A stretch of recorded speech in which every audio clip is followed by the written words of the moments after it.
Hey y'all, Joe Dragon here. So this video is going to be about the idea of buying a level 90.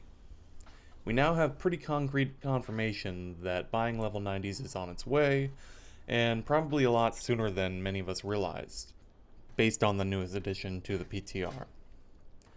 There are a lot of opinions about why this is a good or bad thing. Most of the discussion seems to get pretty heated as both sides tend to strongly disagree with each other. So let's talk about the good and bad a little bit, and why this is even happening to begin with. So the idea of getting an instant level 90 was basically first talked about at BlizzCon, in which Warlords of Draenor was announced. Originally it was proposed to be a bonus for purchasing the new expansion when it comes out, but now it's obvious that it's going to be out very soon, much sooner than Warlords of Draenor.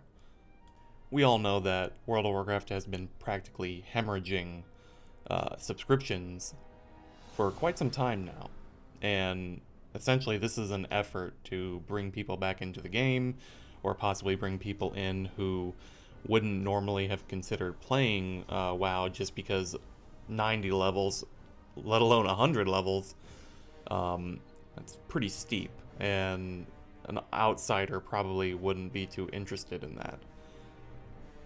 A big positive of all this is that people will be able to jump in and play with their friends immediately. So returning players or new players, they can jump in and their friends won't have to sit there and wait for them to level up to max level or level 90 to catch up with them so that they can play together. Sure, they could re-roll, but really, who wants to do that? Now, once Warlords of Draenor comes out, obviously 90 won't be max level anymore.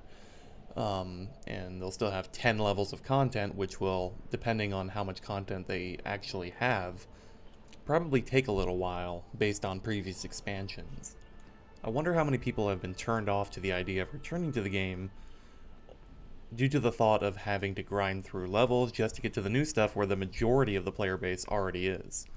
Then on top of that, having to catch up on gear and gemming and enchanting, and it just, all in all, I bet you it turns a lot of people off, and that could be why, or part of the reason why a lot of people are quitting WoW and never coming back.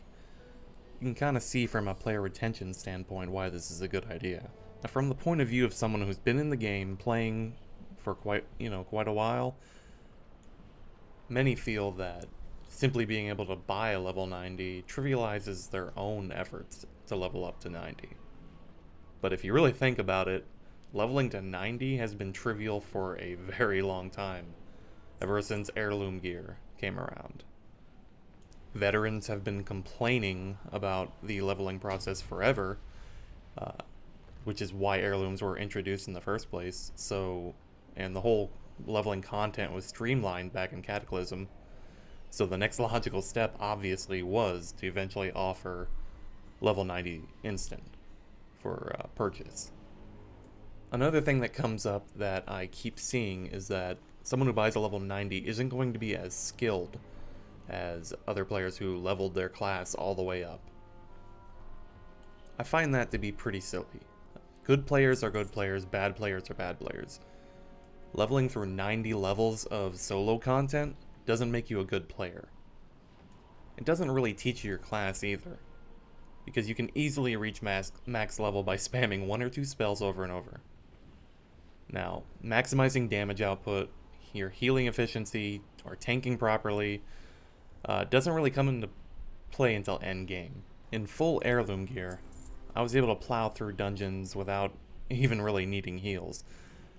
My friend actually complained about being bored because nothing was damaging me, so I ended up trying to take on like 20-30 mobs at a time just to give him a challenge, and really it didn't give him that much of a challenge. Now, a few years ago, buying a max level character was inconceivable.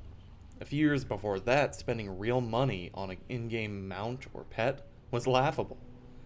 But with game companies constantly pushing the boundaries of what was acceptable with DLC and additional purchase content, while the consumer continued to completely devour everything that was presented to them, it's easy to see how this escalated.